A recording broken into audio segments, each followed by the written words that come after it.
So, ang thread natin is Trade na, trade na. ito ang presya. Hindi. Ganito. Okay. Ngayon, yung under nut nito is the flow. Pag nakadyan ang araw, yun ang. Okay.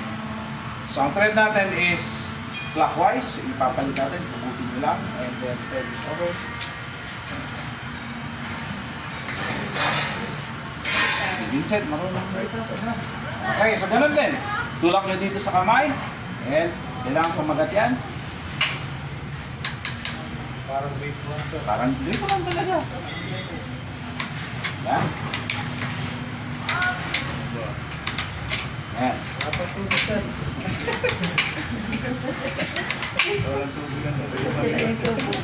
Okay, so pag kumagat na yan, okay na, bitawan nyo na. No? So, ganun lang siya. Ngayon, meron tayong oil. Dahan-dahan nakalagyan natin, patakan natin ng oil. Ano? Okay. Dito sa ngipin niya, kasi yung ngipin niya, murang-mura lang naman ang isang ngipin yan eh. Apat ang ngipin niya. Ang ngipin niya, nasa 2,000 na yata ngayon. O, wala yan, diba? Dati 1,500 yung ngipin niyan. 1,500 yan nung kailan ba? Karami.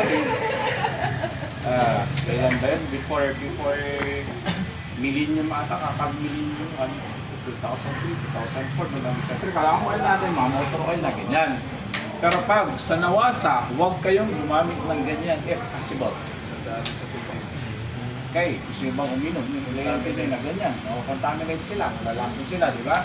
Uneven sa inyo. So, ang gawin nyo yung vegetable oil, kahit na yung mga nagamit ng vegetable oil. Yung mga vegetable oil lang. Vegetable oil, yung pwedeng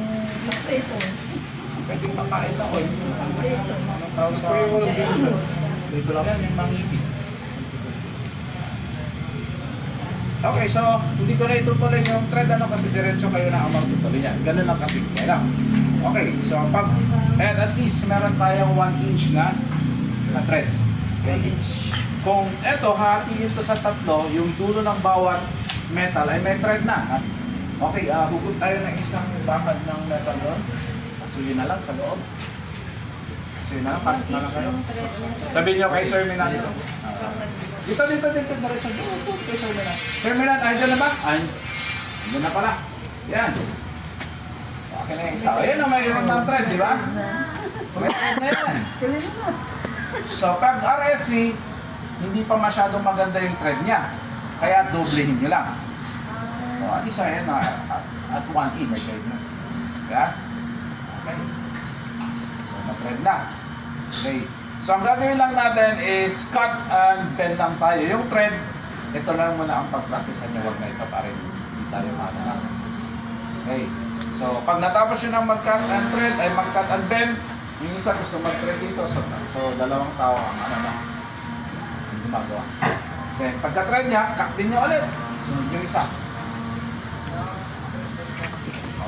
Ganun din ito, bend and cut, di ba? Okay. So, ganun lang. Baba natin. Yes. Paano natin malalaman kung at least 1 inch na siya? Okay, paano malalaman? Tanggalin mo ito. O yan, o. Ilagay mo sa kabila para matanggal mo yan. Alis, ano. Diba? At least, actually, pag lumabas na yan dito eh. Pag halos malapit na siyang lumabas. Malapit na siyang lumabas. Yan. Kung malapit na siyang lumabas, ayan. Pag nandyan na siya, nakatry na kayo. Okay, ganyan na. Tapos.